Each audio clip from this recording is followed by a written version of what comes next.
Damos inicio a la clase número 6 de la materia Doctrinas Bíblicas 1, mis amados hermanos, que estamos en la segunda doctrina, que es teología propia, que pues es la doctrina que estudia a Dios Padre. Damos inicio pues con el tema de la autorrevelación de Dios. Existen varias formas por medio de las cuales podemos conocer a Dios y su poder. Tenemos acá una cita bíblica en la Epístola General a los Hebreos, en el capítulo 1 y versículo 1, que dice: Dios, habiendo hablado muchas veces y de muchas maneras en otro tiempo a los padres por los profetas. Luego el versículo 2 dice también: en estos postreros días nos ha hablado por el Hijo, a quien constituyó heredero de todo y por quien asimismo hizo el universo, la creación material y animal. Todo lo creado nos revela que hubo un arquitecto perfecto que se tomó el tiempo para diseñar todo lo que está a nuestro alrededor. El ser humano posee inteligencia y puede observar y llegar a la conclusión racional de la existencia de Dios.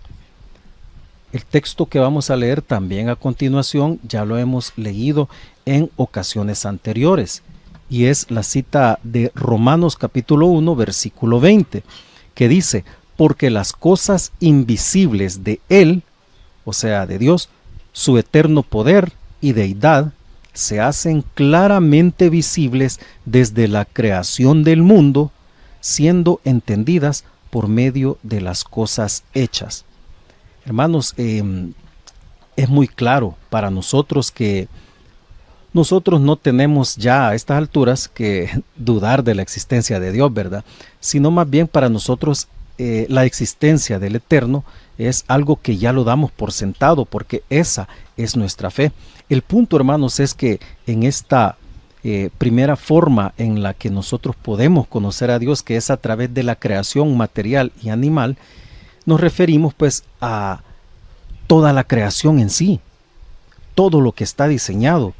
Fíjese que un día de estos estaba yo viendo un documental en YouTube que hablaba acerca de los orígenes del universo, hablaba acerca, bueno, no, de hecho era un documental que hablaba acerca de las dimensiones, la primera dimensión, segunda dimensión, tercera dimensión, cuarta, y terminaba hasta una 10ª dimensión, pero se supone que hay una 11ª, que total, para no hacerle largo el cuento, los científicos al final concluyen en que es imposible que la creación y la vida en nuestro planeta, específicamente el hecho de que exista el agua en estado líquido, el hecho de que todo se haya dado para que funcione de una manera tan ordenada y perfecta para la capacidad de que este planeta pueda alojar vida, es algo que no pudo haber sido hecho por un producto de la casualidad, o que las cosas se hayan ordenado casualmente de esa manera para que por meras coincidencias y azares hubiese vida. Todos concluyen en que tuvo que haber un arquitecto, un ser supremo o una entidad superior a nosotros que tuvo que haber hecho propicio todo ello para la posibilidad de la vida en la tierra. Nosotros obviamente sabemos que es pues el Dios Todopoderoso, pero estos son argumentos que nosotros también podemos utilizar al momento de poder afirmar la existencia de un Dios, que es en el que nosotros creemos. Luego tenemos también otra de las formas en las cuales podemos conocer a Dios, hermanos, es por la naturaleza del hombre. Por naturaleza, el hombre es un ser religioso, ya que por lo general siempre anda en busca de un ser superior a quien rendirle culto o adoración.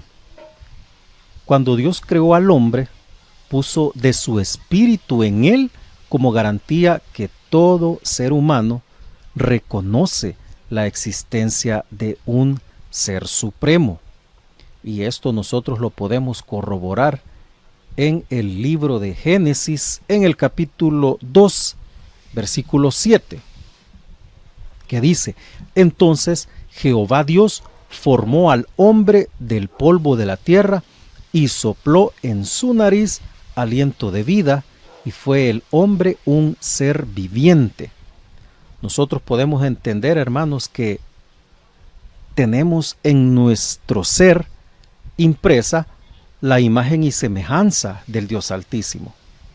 Pero asimismo, dentro de nosotros como seres humanos hay algo propio del Eterno, que es el soplo del aliento de vida que venía nada más y nada menos que de Él mismo para nosotros.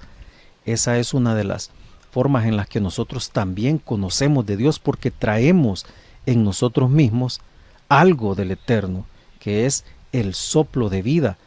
Él pues nos ha diseñado a cada uno de nosotros.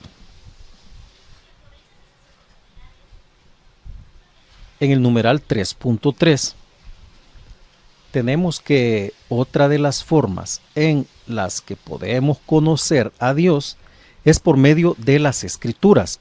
La Biblia es la palabra de Dios, pues en ella pues está todo lo que el hombre necesita saber para la salvación. En la Biblia está absolutamente todo lo que necesitamos saber para la salvación. Otra de las lecturas que ya hemos pues citado en algunas diferentes ocasiones en la clase es 2 de Timoteo 3:16, pero vamos a leer desde el 15, que dice que desde la niñez has sabido las sagradas escrituras, las cuales te pueden hacer sabio para la salvación por la fe que es en Cristo Jesús. Toda la escritura es inspirada por Dios y útil para enseñar, para redarguir, para corregir, para instruir en justicia.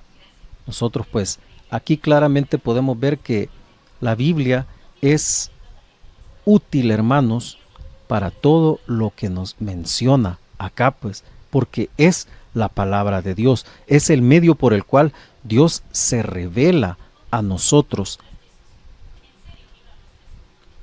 En cuanto a la palabra de Dios, la Iglesia de Cristo está en la obligación de lo siguiente, mis amados hermanos. Primero, a la preservación de la palabra de Dios.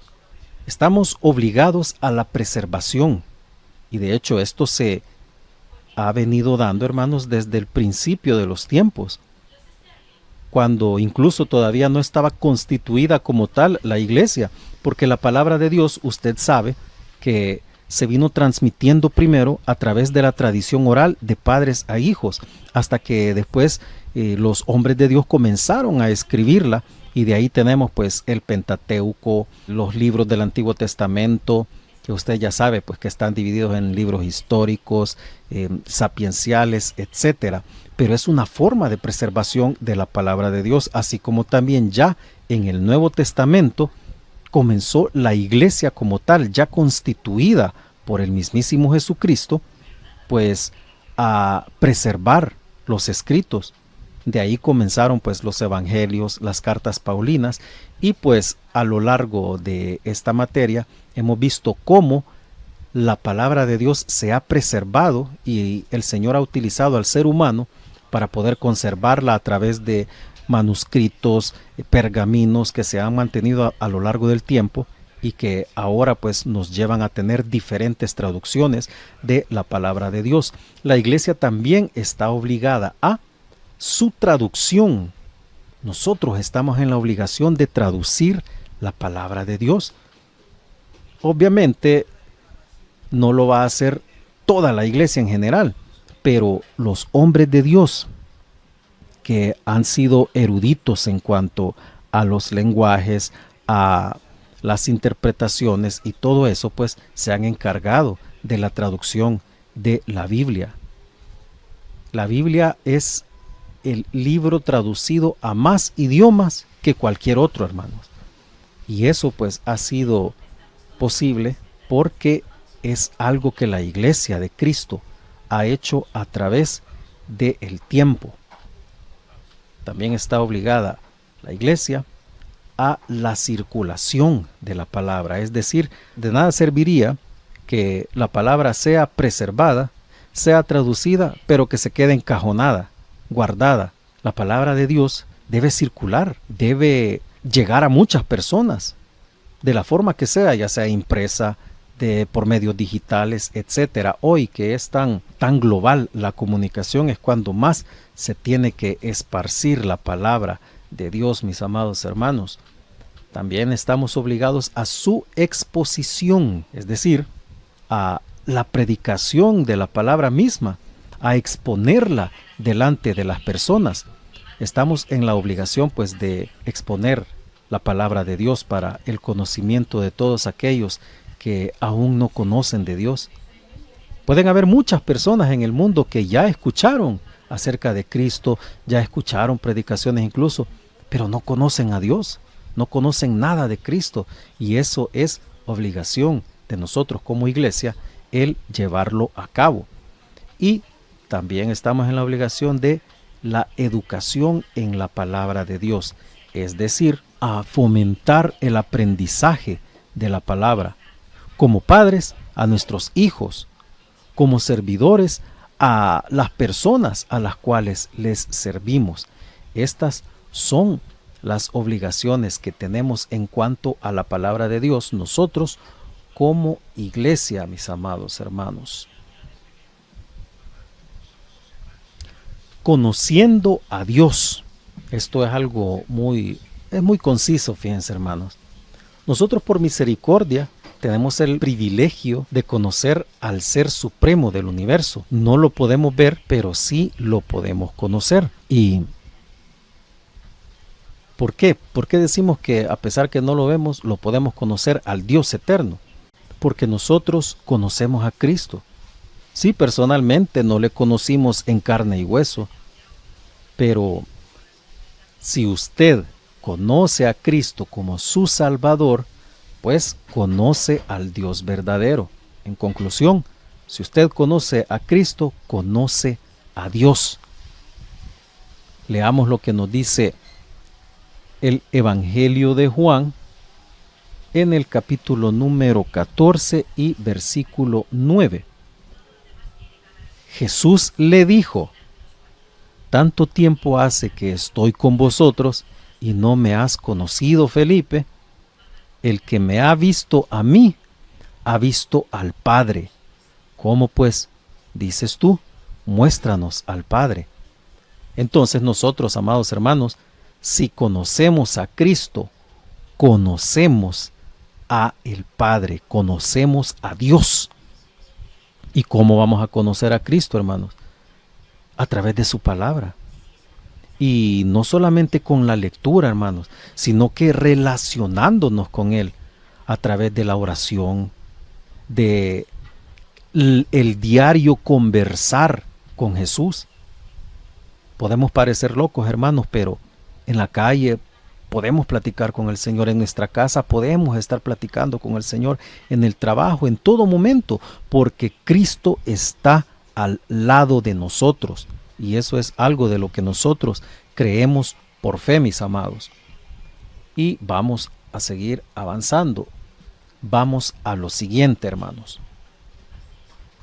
Vamos a estudiar ahora los nombres de Dios. Llegamos pues a la página número 21 del material. Y mucha atención, hermanos, desde ya. Todos los nombres de Dios que vamos a ver en esta clase, su nombre y su significado, apréndaselos de memoria, por dos razones. Primero, porque van a ser preguntas de examen. Todos los nombres de Dios que vamos a estudiar en la clase de hoy van a ser pregunta de examen, sus nombres y su significado. Y la segunda razón, que es la más importante, hermanos, y es que como hijos de Dios debemos conocer los nombres con los que el Padre se nos ha dado a conocer a los seres humanos. Si nosotros, como seres humanos, ¿verdad?, hablando terrenalmente, todos los que hemos conocido a nuestro Padre terrenal, los que nos hemos criado con nuestros papás, con nuestros padres terrenales, ¿hay algún hijo que no sepa el nombre completo de su padre, hermanos? Es algo que no, ¿verdad? Salvo hay casos pues en los que sí definitivamente han habido pues por diversas situaciones personas que se criaron huérfanas, tanto de padre como de madre, o tal vez por situaciones de la vida solo se criaron con su mamá y no conocieron a su padre. Pero aún así en esas situaciones, fíjense que hay hijos que han luchado por averiguar por lo menos cómo se llamaba su padre, aunque no lo hayan conocido nunca. Si hablando terrenalmente conocemos los nombres de nuestros padres, con más razón debemos conocer pues el nombre de nuestro Padre eterno, de nuestro Padre celestial, que es pues el Señor Dios Todopoderoso, mis amados hermanos. Primer nombre que vamos a ver a continuación, Elohim. Este nombre es usado 2500 veces y se refiere al poder y a la fuerza de Dios. Leamos Génesis 1:1. Génesis 1:1, conocido por todos, que dice: en el principio creó Dios los cielos y la tierra. Acá en esta lectura, que se traduce creó Dios, los originales utilizan precisamente la palabra Elohim. Y otra de las citas que nos aparece es en el libro de los Salmos, capítulo 19, versículo 1. Los cielos cuentan la gloria de Dios y el firmamento anuncia la obra de sus manos. Acá pues otra vez donde acá utilizan la palabra Dios en este texto, está utilizando el original Elohim. Y esta, hermanos, es una palabra hebrea de la cual muchos eruditos judíos y eclesiásticos indican que sería el plural majestático. ¿Cómo majestático? ¿Qué significa? Que es pues referirse a uno mismo, ya sea como hablante o escritor, mediante el uso de la primera persona del plural, utilizando el pronombre nos en sustitución de la primera persona singular, yo. Ejemplo, no sé si ustedes en alguna ocasión han dicho, pues, se han referido a ustedes mismos como la tercera persona en plural. Pues digamos, alguien le pide ayuda, hermano, hermana, ayúdeme con esto. Y usted le dice, sí, hermano, ya le vamos a ayudar. Usted lo está diciendo, la ayuda se la piden a usted, pero usted lo dice porque es usted quien le va a ayudar, pero usted lo dice afirmándolo en tercera persona plural. Como nosotros, hermano, ayúdeme a tal cosa, ahorita le ayudamos. O, mira, hermano, terminaron de barrer el patio, ya terminamos de barrer. Y tal vez solo somos nosotros los que lo hemos hecho.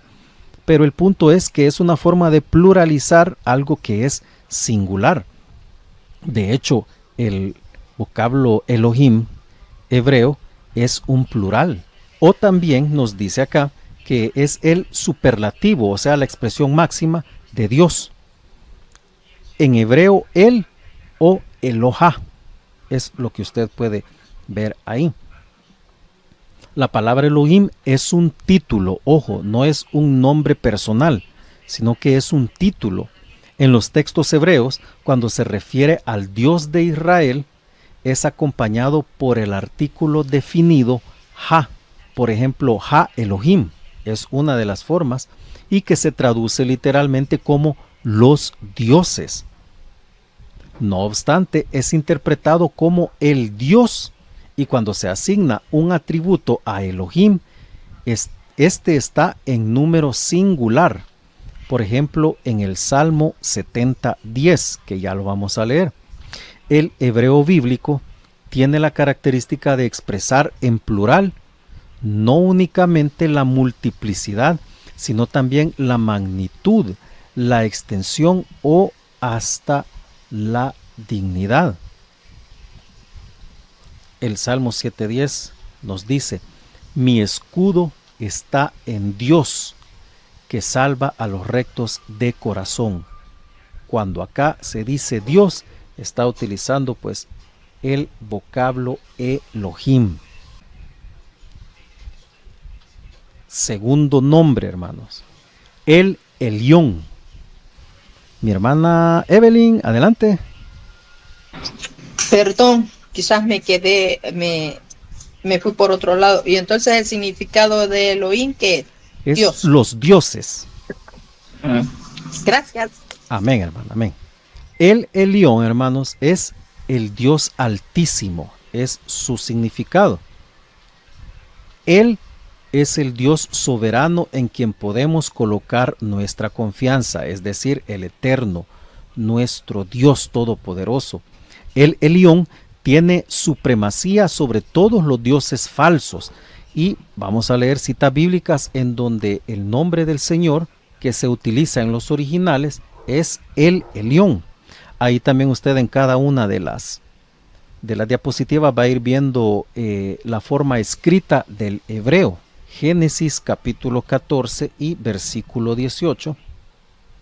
Dice, entonces Melquisedec, rey de Salem y sacerdote del Dios Altísimo, sacó pan y vino y le bendijo diciendo, bendito sea Abraham del Dios Altísimo, creador de los cielos y la tierra, y bendito sea el Dios Altísimo que entregó tus enemigos en tu mano y le dio a Abraham los diezmos de todo.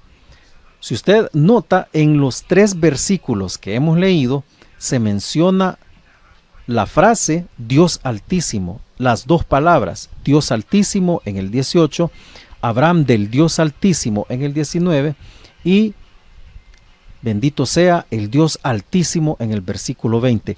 Cuando es en estos 3 versículos nosotros leemos Dios Altísimo, el vocablo original hebreo que tienen los originales es el Elión, que significa pues el Dios Altísimo. Vamos a leer también libro de los Salmos, capítulo 78 y versículo 35. Y se acordaban de que Dios era su refugio y el Dios Altísimo su Redentor. Una vez más, acá donde nos dice Dios Altísimo, el vocablo original que se utiliza es el Elión. Adelantamos al libro del profeta Daniel en el capítulo 4 y versículo 34, que nos dice, mas al fin del tiempo yo, Nabucodonosor, alcé mis ojos al cielo y mi razón me fue devuelta y bendije al Altísimo y alabé y glorifiqué al que vive para siempre, cuyo dominio es sempiterno y su reino por todas las edades. Una vez más acá, cuando se utiliza la palabra Altísimo, es pues el Elión. Y para finalizar las citas, donde unas de las cuantas citas donde se hace uso de este nombre del Señor, es en el libro de los Hechos, capítulo 16, versículo 17. Esta, siguiendo a Pablo y a nosotros, daba voces diciendo, estos hombres son siervos del Dios Altísimo, quienes os anuncian el camino de la salvación. Una vez más acá donde se utiliza la palabra Dios Altísimo, se está utilizando el Elión. Melquisedec, el rey de Salem, mucho ojo que Salem se le llama también al reino de Jerusalén, y sacerdote del Dios Altísimo, o sea, el Elión, se refirió en 2 oportunidades a Dios como el Elión, cuando bendijo a Abraham, que es pues lo que nosotros estamos leyendo. Otro de los nombres del Eterno es el Roí, que significa el Dios que me ve. El Roí significa el Dios que me ve. No existe, hermanos, ninguna circunstancia de nuestra vida que escape de su conocimiento. Dios nos conoce a nosotros, a nuestros problemas, nuestros pensamientos y nuestros sentimientos. Busquemos en el libro del Génesis, el capítulo número 16, los versículos 11 al 14, que dicen, además le dijo el ángel de Jehová, he aquí que has concebido y darás a luz un hijo y llamarás su nombre Ismael, que quiere decir Dios oye, porque Jehová ha oído tu aflicción, y él será hombre fiero. Su mano será contra todos, y la mano de todos contra él, y delante de todos sus hermanos habitará. Entonces llamó el nombre de Jehová, que con ella hablaba: tú eres Dios que ve. Porque dijo: ¿no he visto también aquí al que me ve? Por lo cual llamó al pozo, pozo del viviente que me ve. He aquí está entre Cares y Bered. Aquí, hermanos, donde dice tú eres Dios que ve, se está utilizando la palabra que usted puede ver acá del hebreo, que se traduce como el roí. El libro de los Salmos, en el capítulo número 139, versículos 7 al 12, dice: ¿a dónde me iré de tu espíritu? ¿Y a dónde huiré de tu presencia? Si subiere a los cielos, allí estás tú, y si en el Seol hiciere mi estrado, he aquí, allí tú estás. Si tomare las alas del alba y habitare en el extremo del mar, aún allí me guiará tu mano y me asirá tu diestra. Si dijere, ciertamente las tinieblas me cubrirán, aún la noche resplandecerá alrededor de mí. Aún las tinieblas no encubren de ti, y la noche resplandece como el día. Lo mismo te son las tinieblas que la luz. Acá en estos versículos, hermanos, nosotros podemos entender que se está hablando de un Dios que todo lo ve. Si usted se fija, en ningún momento se citó el nombre de Dios, ni se citó la palabra el roí, la palabra que se traduce como el roí. Pero estos versículos son muy importantes porque reafirman, hermanos, parte de esa cualidad del nombre de Dios, porque acá está diciendo el salmista que sea donde sea que vaya, Dios allí lo va a ver.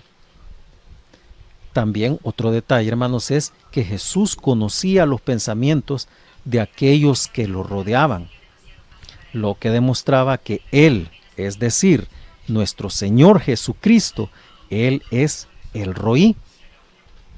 Leamos lo que nos dice el Evangelio de Mateo en el capítulo número 22 y versículo 18. Pero Jesús, conociendo la malicia de ellos, les dijo: ¿por qué me tentáis, hipócritas? Aquí podemos ver pues que el Señor veía sus corazones, el Señor conocía la malicia de ellos. También adelantemos ahí en Mateo al capítulo 26 y versículo 31, que dice: entonces Jesús le dijo: todos vosotros os escandalizaréis de mí esta noche, porque escrito está: heriré al pastor, y las ovejas del rebaño serán dispersas. Aquí usted puede ver otro detalle, que el Señor estaba viendo algo que era por venir. Es decir, el Señor no solo puede ver lo que está sucediendo en el momento, el Señor puede ver el presente, el pasado y el futuro. Una última cita que vamos a leer es la de Lucas capítulo número 5, versículos 21 en adelante. Entonces los escribas y los fariseos comenzaron a cavilar diciendo: ¿quién es este que habla blasfemia? ¿Quién puede perdonar pecados sino solo Dios? Jesús entonces, conociendo los pensamientos de ellos, respondiendo les dijo: ¿qué caviláis en vuestros corazones? ¿Qué es más fácil decir: tus pecados te son perdonados? O decir: levántate y anda. Pues para que sepáis que el Hijo del Hombre tiene potestad en la tierra para perdonar pecados, dijo al paralítico: a ti te digo, levántate, toma tu lecho y vete a casa. El punto importante acá, hermanos, es que Jesús conocía los pensamientos de ellos. El hecho de que uno de los nombres de Dios sea el roí, no solo se limita a la vista física, a la vista de mirar, sino que a todo aquello que incluso escudriña lo que el ser humano no puede ver también. Aquellas cosas abstractas como por ejemplo los pensamientos, el corazón, las intenciones. Incluso el Señor sabe, dice la palabra, Él sabe lo que necesitamos antes que se lo pidamos. Él puede ver incluso el futuro, hermano. Seguimos avanzando. Otro nombre de Dios, hermanos, este creo que sí ya lo habían escuchado en alguna otra ocasión, que es el Shaddai.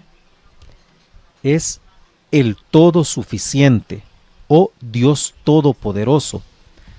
Importante este también. Ojo, no se le vaya a olvidar este otro tercero que le voy a decir, el Dios de las montañas. Es importante que se lo memorice. Nosotros nos han enseñado que el Shaddai, y hemos aprendido pues que el Shaddai es el todopoderoso, pero es importante también que tengamos en mente los tres significados: el todo suficiente, Dios todopoderoso y el Dios de las montañas. Y ya lo vamos a ver por qué. Dios es la fuente inagotable de toda bendición.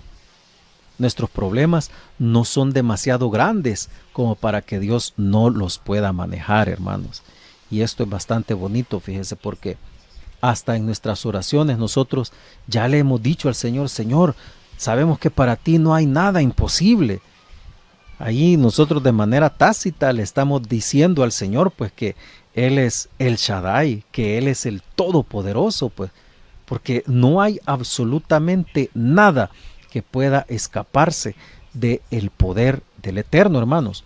Génesis 17 del 1 al 3 nos dice: era Abraham de edad de 99 años cuando le apareció Jehová y le dijo: yo soy el Dios Todopoderoso. Aquí se utiliza el vocablo de El Shaddai. Anda delante de mí y sé perfecto, y pondré mi pacto entre mí y ti, y te multiplicaré en gran manera. Entonces Abraham se postró sobre su rostro y Dios habló con él, diciendo, y continúa la lectura. Luego adelantémonos al capítulo 48 del mismo Génesis. En el versículo 3 nos dice: y dijo a José: el Dios omnipotente me apareció en luz en tierra de Canaán y me bendijo. Una vez más podemos ver el Dios omnipotente, que en los originales se utiliza el nombre de El Shaddai. Leamos también el capítulo 49 y versículo 25, que dice: por el Dios de tu Padre, el cual te ayudará, por el Dios omnipotente, el cual te bendecirá con bendiciones de los cielos de arriba, con bendiciones del abismo que está abajo, con bendiciones de los pechos y del vientre. Lo importante de este versículo, hermanos, es que nuevamente se está citando la palabra El Shaddai, que significa el Dios omnipotente. Luego, ahí mismo en Génesis, en el 35, versículo 11, dice: también le dijo Dios: yo soy el Dios omnipotente, crece y multiplícate. Una nación y conjunto de naciones procederán de ti, y reyes saldrán de tus lomos. Aquí una vez más se utiliza el Shaddai. Y para finalizar, algunas de las citas bíblicas en las que el nombre de Dios aparece como el Shaddai, vamos a leer el Salmo número 90, Salmos capítulo 90, versículo 2, que dice: antes que naciesen los montes y formases la tierra y el mundo, desde el siglo y hasta el siglo, tú eres Dios. Aquí pues se está utilizando el mismo vocablo, hermanos. Algunos eruditos, póngale atención a esto, sugieren que el Shaddai se refiere al poder de Dios manifestado en su juicio. Otros proponen que el Shaddai significa Dios de las montañas. Dios se refiere a sí mismo como el Shaddai cuando confirma su pacto con Abraham, que es lo que acabamos de leer. Ahora bien, ¿por qué le decía yo que es importante que aprendamos?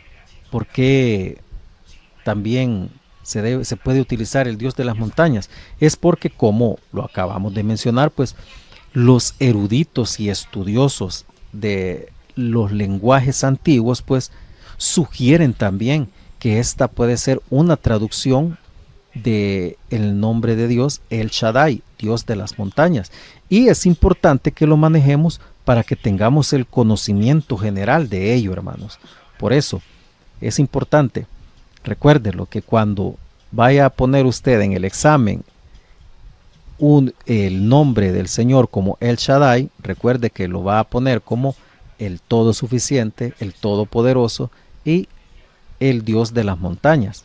Y todavía si le pone que algunos eruditos sugieren que también puede significar el Dios de las montañas, mucho mejor, pues porque ahí va a quedar más que marcado, pues que se aprendió muy bien usted lo que está estudiando.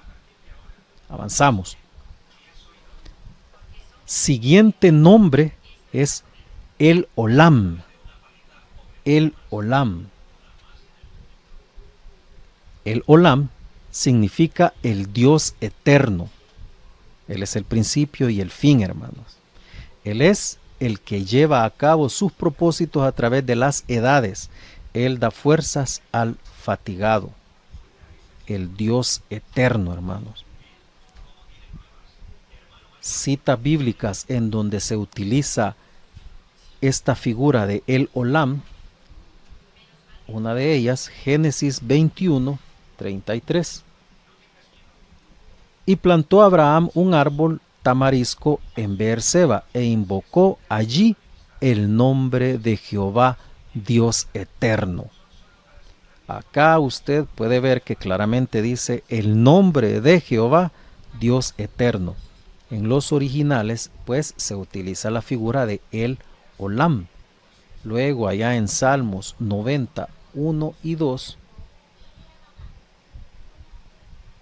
que es una de las citas que también ya habíamos leído, pues dice: Señor, tú nos has sido refugio de generación en generación, antes que naciesen los montes y formase la tierra y el mundo, desde el siglo y hasta el siglo tú eres Dios. Aquí está viendo usted que dice desde el siglo y hasta el siglo, haciendo alusión a la eternidad de Dios. Y cuando en el versículo 1 dice, tú nos has sido refugio de generación en generación, hace también referencia a esa cualidad en cuanto a la eternidad del Altísimo. Luego, en el libro del profeta Isaías, en el capítulo número 40, versículos 28 al 31, dice: ¿No has sabido, no has oído que el Dios eterno es Jehová, el cual creó los confines de la tierra? No desfallece ni se fatiga con cansancio, y su entendimiento no hay quien lo alcance. Él da esfuerzo al cansado y multiplica las fuerzas al que no tiene ningunas. Los muchachos se fatigan y se cansan, los jóvenes flaquean y caen, pero los que esperan en Jehová tendrán nuevas fuerzas, levantarán alas como las águilas, correrán y no se cansarán, caminarán y no se fatigarán. Usted puede ver algo acá, y es lo siguiente, que hace referencia a la eternidad de Dios en el 28, ¿verdad? Donde dice que el Dios eterno es Jehová, pero casi siempre en versículos donde se cita la eternidad de Dios, usted puede notar también que se hace alusión al Dios que le da fuerzas y que le da energía al cansado. Libro de los Hebreos, vamos a leer Hebreos capítulo 13, versículo 8. Dice: Jesucristo es el mismo ayer y hoy y por los siglos. Cita con la que estamos reafirmando la eternidad misma de Cristo Jesús, lo cual pues nos lleva a entender pues que Dios y el Padre son uno solo. Siguiente nombre de Dios, otro que creo que ya lo han escuchado en alguna ocasión, y es Adonai, que significa amo, Señor. Dios es el amo y Señor majestuoso. Dios es nuestra autoridad plena, hermanos. Vamos a leer Salmos nuevamente.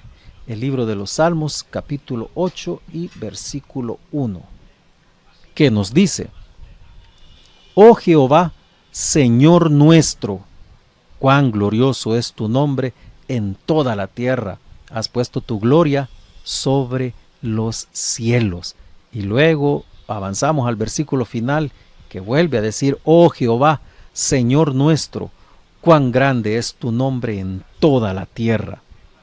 Acá, en ambos versículos, cuando dice Señor nuestro, está utilizando pues la figura de Adonai. Adonai es plural y deriva del singular Adón, que significa Señor. Note lo siguiente, estamos viendo que es un plural, porque el singular es Adón, pero el plural es Adonai. Nuevamente se está pluralizando el nombre del Dios eterno, algo similar a lo que sucede con Elohim, que significa los dioses. Ve usted como en muchas ocasiones al nombre del Eterno se le da la connotación plural, que es lo que a nosotros pues nos lleva a ir entendiendo cómo es que se llega a la conclusión de la Trinidad, de la triunidad, en la cual pues sabemos que son Dios Padre, Dios Hijo y Dios Espíritu Santo. Este término se expresaba, mucha atención, para reemplazar al tetragramatón, es decir, a YHWH,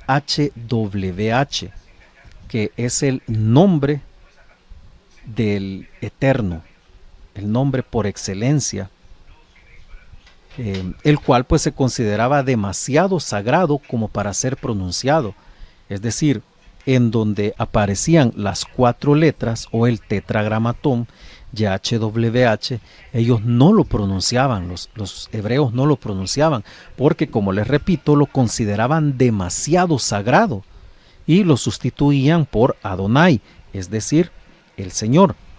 Vamos a leer más citas en donde se utiliza Adonai. En el libro del profeta Isaías, capítulo número 40, versículos 3 al 5. Voz que clama en el desierto, preparad camino a Jehová y enderezad calzada en la soledad a nuestro Dios.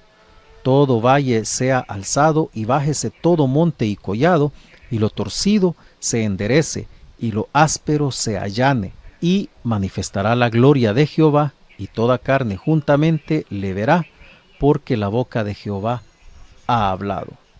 Acá se utiliza, en donde se está utilizando la palabra Jehová, el vocablo en el original es la figura Adonai. Luego, en el libro del profeta Ezequiel, en el capítulo número 16 y versículo 8, dice la palabra, y pasé yo otra vez junto a ti, y te miré, y he aquí que tu tiempo era tiempo de amores, y extendí mi manto sobre ti, y cubrí tu desnudez, y te di juramento, y entré en pacto contigo, dice Jehová el Señor, y fuiste mía. Aquí nuevamente donde dice Jehová el Señor, se utiliza pues en los originales la figura Adonai. Libro del profeta Malaquías, capítulo número 1 y versículo 6 nos dice, el hijo honra al padre y el siervo a su señor. Si pues soy yo padre, ¿dónde está mi honra? Y si soy señor, ¿dónde está mi temor? Dice Jehová de los ejércitos a vosotros, oh sacerdotes, que menospreciáis mi nombre y decís, ¿en qué hemos menospreciado tu nombre? Aquí nuevamente se utilizan para las partes donde dice Señor, se utiliza la figura de Adonai. Leamos también una cita en el libro del profeta Habacuc, capítulo número 3 y versículo 19. Dice, Jehová el Señor es mi fortaleza, el cual hace mis pies como de ciervas y en mis alturas me hace andar. Aquí pues usted puede ver que nuevamente se utiliza la frase Jehová el Señor y lo que está escrito en los originales es la figura de Adonai.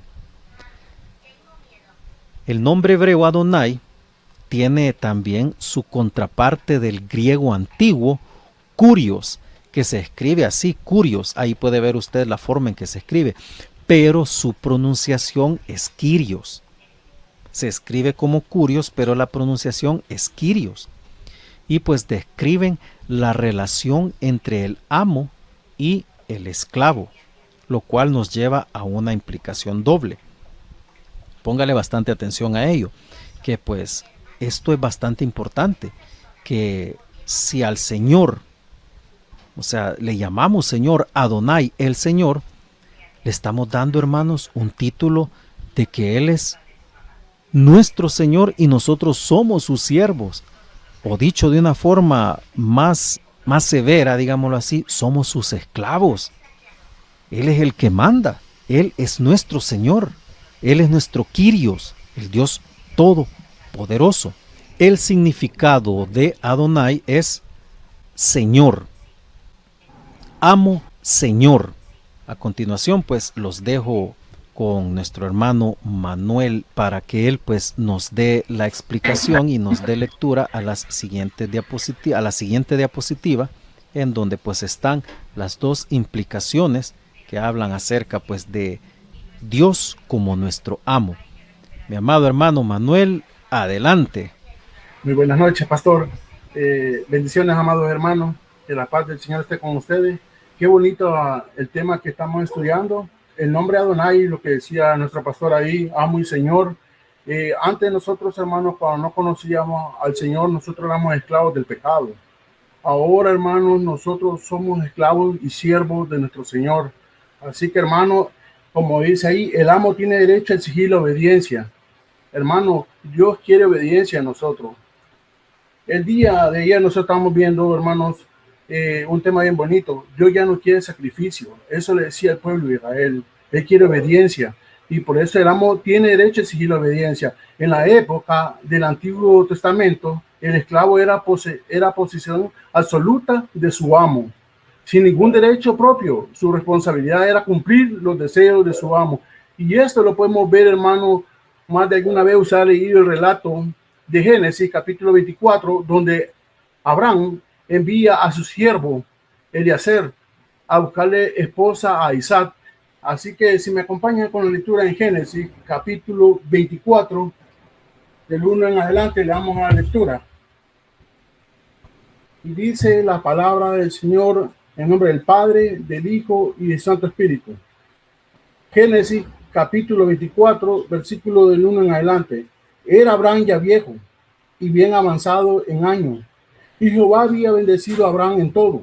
Y dijo Abraham a un criado suyo, que es Eliezer, el más viejo de su casa, que era el que gobernaba en todo lo que tenía: pon ahora tu mano debajo de mi muslo, y te juramentaré por Jehová, Dios de los cielos y Dios de la tierra, que no tomarás para mi hijo mujer de las hijas de los cananeos, entre los cuales yo habito, sino que irás a mi tierra y a mi parentela, y tomarás mujer para mi hijo Isaac.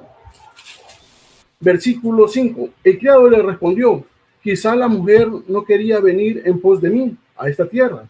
Volveré, pues tu hijo, a la tierra donde saliste. Y Abraham le dijo: guárdate que no vuelvas a mi hijo allá. Y Jehová, Dios de los cielos, que me tomó de la casa de mi padre y de la tierra de mi parentela, y me habló y me juró diciendo: a tu descendencia daré esta tierra. Él enviaré su ángel delante de ti, y tú traerás de allá mujer para mi hijo. Y si la mujer no quisiere venir en pos de ti, serás libre de este juramento, solamente que no vuelvas allá a mi hijo. Entonces el criado puso su mano debajo del muslo de Abraham, su señor, y le juró sobre este negocio. Y el criado tomó 10 camellos de los camellos de su señor y se fue, tomando toda clase de regalo escogido de su señor. Y puesto en camino, llegó a Mesopotamia, a la ciudad de Nacor, e hizo arrodillar los camellos fuera de la ciudad, junto a un pozo de agua, a la hora de la tarde, la hora en que salen las doncellas por agua.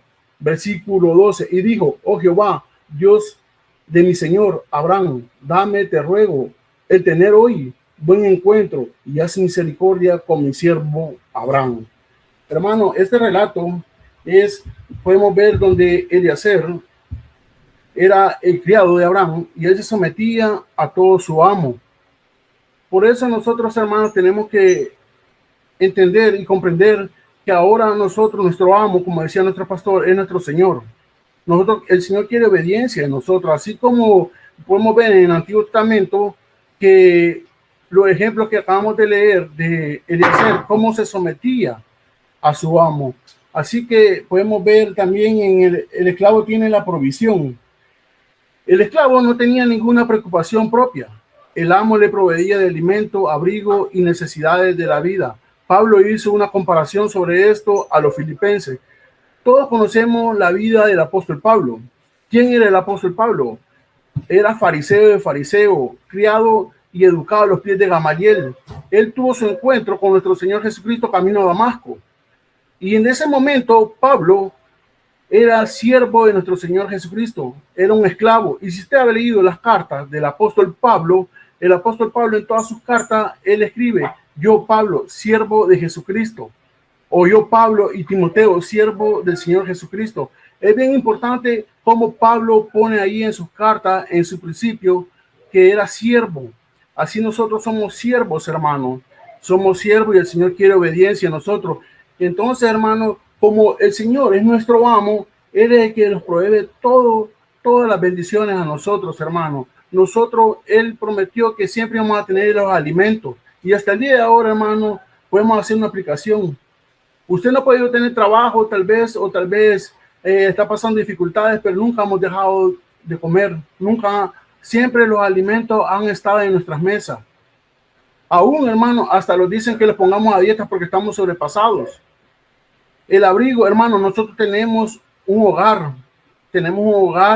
donde está nuestra familia, estamos nosotros, y gracias a Dios que tenemos y no necesitamos de nada, porque Dios suple nuestras necesidades. El apóstol Pablo, cuando escribe la carta a los filipenses, él estaba en la prisión.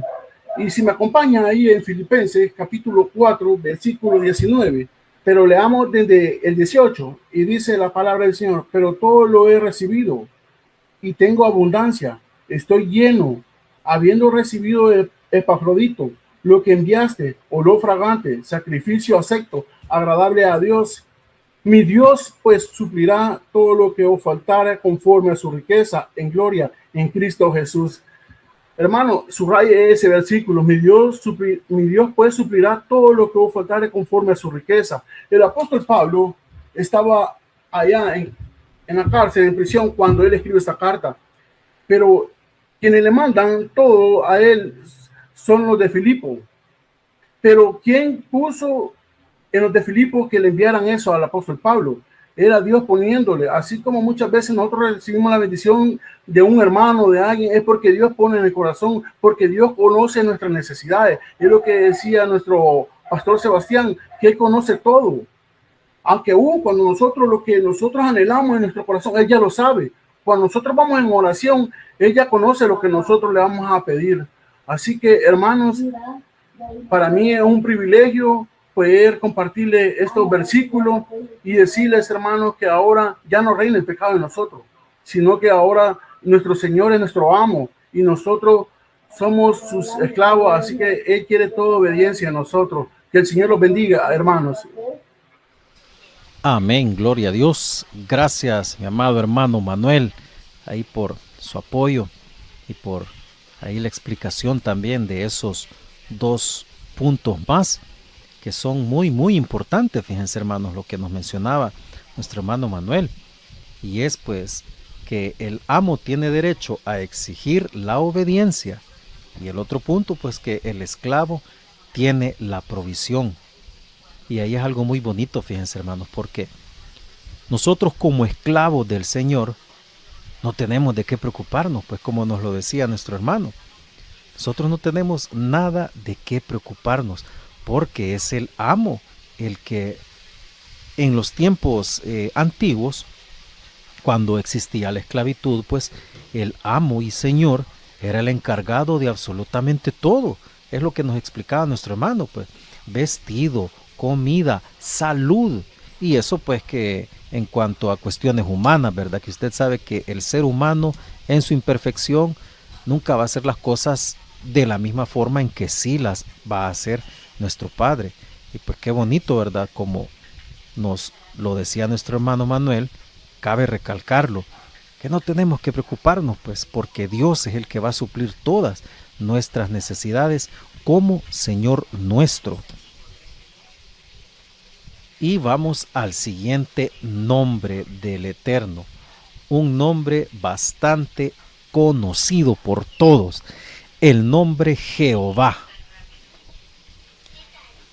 Jehová, hermanos, es una errónea transcripción del hebreo YHWH.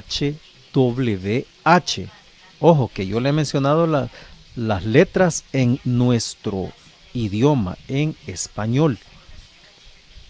Los hebreos dejaron de pronunciar el nombre del Eterno a tal punto que añadían al tetragramatón, o sea, a YHWH, las vocales que tenía la palabra Adonai y Elohim para dar a entender este nombre, Yahweh. Así como usted lo está viendo ahí en el texto, el equivocado nombre Jehová se dice que se creó aproximadamente en 1518 por Pedro Galatino, quien pues fue un confesor del Papa León X. Jehová aparece a finales del año 1100 después de Cristo y la forma híbrida deriva de las combinaciones de las letras latinas. Póngale atención a ello, mire que aquí son JHVH con las vocales de Adonai. La forma en inglés Jehová es sencillamente una forma anglosajona, es decir, propia del idioma inglés, de la pronunciación figurada para Jehová, y preserva las 4 consonantes YHVH con la introducción de la J en el inglés. Mire, esta es una cuestión de lingüística, de idiomas, que es bastante compleja. El nombre, pues, su pronunciación correcta nunca se pudo volver a saber porque, como ya lo hemos mencionado, los hebreos tenían esa celosía y ese respeto por el nombre del Eterno a tal grado que no lo pronunciaban por ser algo tan sagrado. Entonces, su pronunciación con el tiempo se perdió. Y el punto es que en el hebreo antiguo no existía algo equivalente a las vocales. Es decir, la escritura se hacía nada más con las consonantes y en la pronunciación se sabía cuál era la fonética de las vocales. Por ejemplo, a mí me dicen, por llamarme Sebastián, me dicen Sebas. Si yo quisiera escribir Sebas en ese hebreo antiguo, tendría que escribir SBS sin las vocales. Y las vocales únicamente se las agregaría en la pronunciación. Y ese fue el problema con el nombre del Eterno, que al nadie pronunciarlo, imagínese usted, ya todo el mundo lo dejó de pronunciar. Como nadie lo escuchaba, no sabían cuál era su correcta pronunciación. Todas estas personas fueron muriendo al punto en que no quedaba absolutamente nadie que supiera la correcta vocalización de el escrito Yod, Hed, Vav, Hei, que son las letras hebreas. Yod, Hed, Vav, Hei o el YHWH. Nadie supo cuáles eran las vocales que llevaba. Posteriormente, con el avance de la idiomática y todo eso en esos tiempos, pues al hebreo se le pudieron agregar ciertas puntuaciones que hacían la función de las vocales, pero a todo eso ya se había perdido el significado del nombre del Señor. Entonces llegamos a este punto en donde pues los eruditos, y mucho ojo, pues no es que lo hayan hecho malintencionadamente, sino que lo hicieron con toda la buena intención de su corazón, pues para darle un sentido a la pronunciación del nombre del Eterno, ellos agregaron las vocales de la palabra Adonai, como lo hemos leído, y de ahí es de donde nace el famoso nombre Jehová. Note algo muy importante también, si usted notó, aquí antes de YHVH también vino con letras latinas, JHVH, Pero es lo que le menciono, pues con el cambio de los idiomas y todo eso es que fueron evolucionando estas 4 letras. Pero el punto importante de todo esto es el siguiente, hermanos. ¿Es correcto entonces utilizar el nombre Jehová?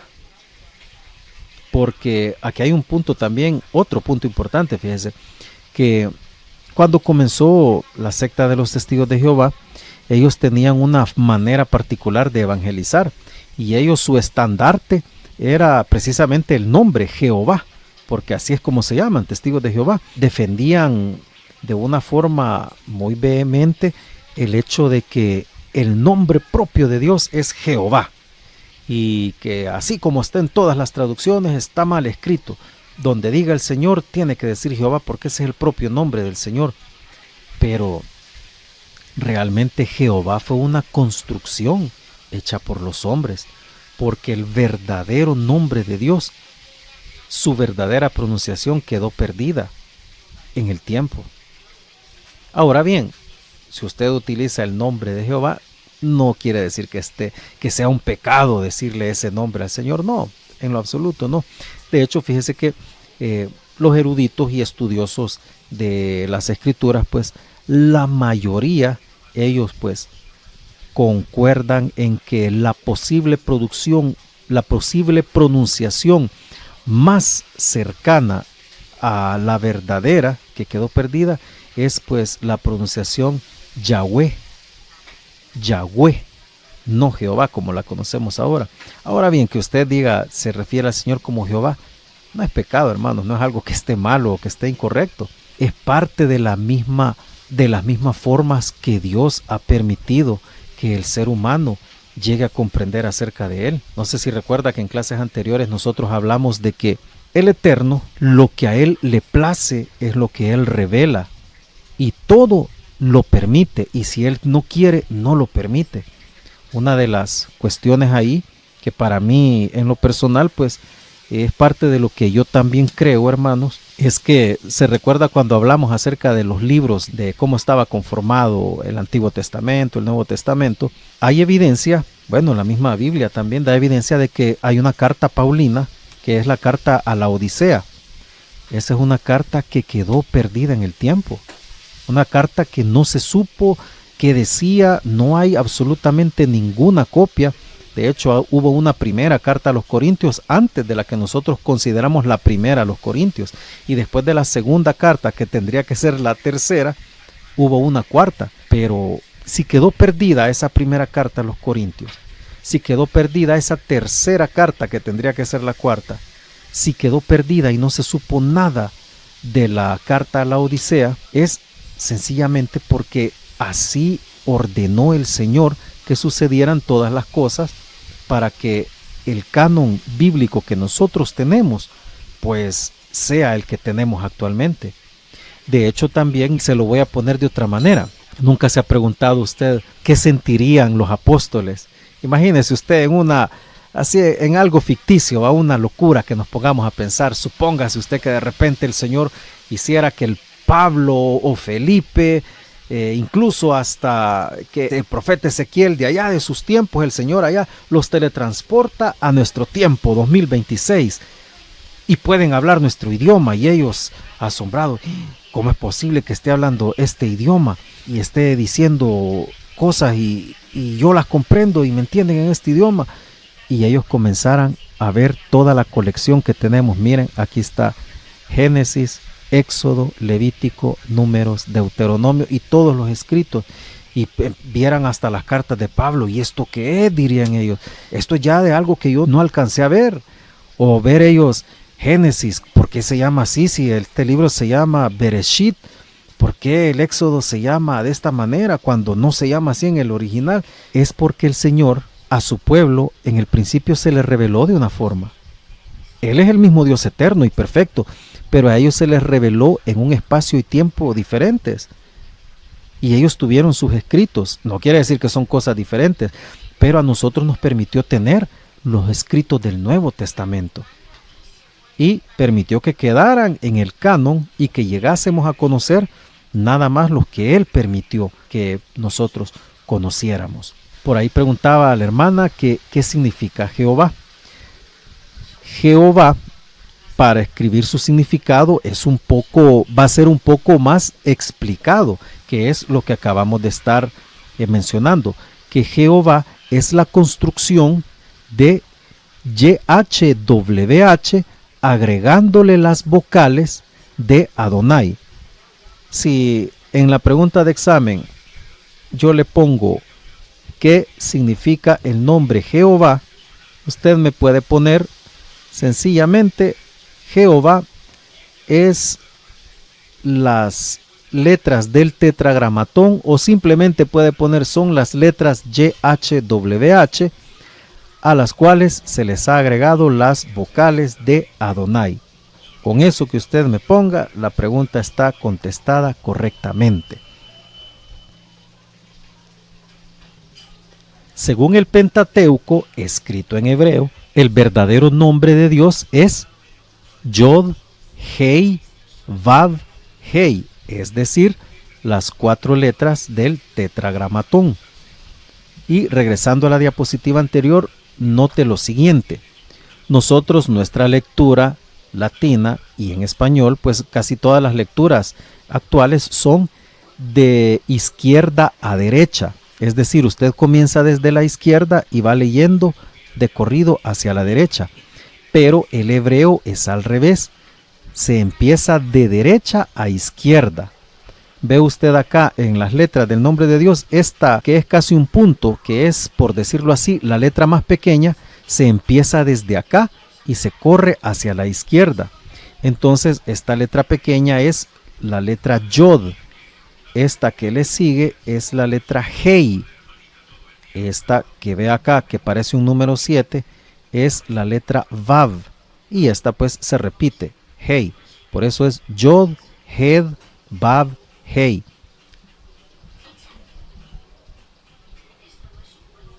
Aquí pues está escrita su pronunciación, Yod, Hei, Vav, Hei, que se traduce al alfabeto occidental como YHWH, pues la escritura hebrea antigua solo incluía las consonantes de cada palabra y descartaba las vocales, que es pues lo que le estaba explicando hace unos minutos, debido a que por mucho tiempo los judíos consideraron una blasfemia pronunciar directamente el nombre de Dios, preferían denominarlo las 4 letras o tetragramatón, que es lo que le acabo de estar explicando, pues en griego tetragrama en español. Tetra viene pues de 4, grama es de figura. Por esta circunstancia, la pronunciación original del nombre del Dios judío no puede establecerse con exactitud. Los eruditos modernos conjeturan que originalmente se pronunciaba Yahweh, aquí como lo puede leer, mire, Yahweh, y eso que yo lo digo con I, pero aquí está con J. Aunque en estos tiempos, en las traducciones modernas de la Biblia, por ejemplo, se escribe Yahvé. Y en el libro del Éxodo, capítulo número 3 y versículo 14, se presenta como el que es decir, el Eterno. Dice Éxodo 3:14, y respondió Dios a Moisés, yo soy el que soy, y dijo, así dirás a los hijos de Israel, yo soy, me envió a vosotros. Ojo con esto, anótelo ahí porque puede ser punto de examen también. Jehová, dijimos que es pues las letras YHWH a las cuales se les agregaron las vocales de la palabra Adonai. Eso es Jehová. Pero de el tetragramatón o YHWH, su significado pues se cree que es yo soy el que soy, o simplemente yo soy, que es como se presentó Dios a Moisés. Y de hecho en el Éxodo 3:14, cuando dice y respondió Dios a Moisés, ahí aparece YHWH y dijo, así dirás a los hijos de Israel, YHWH me envió a vosotros.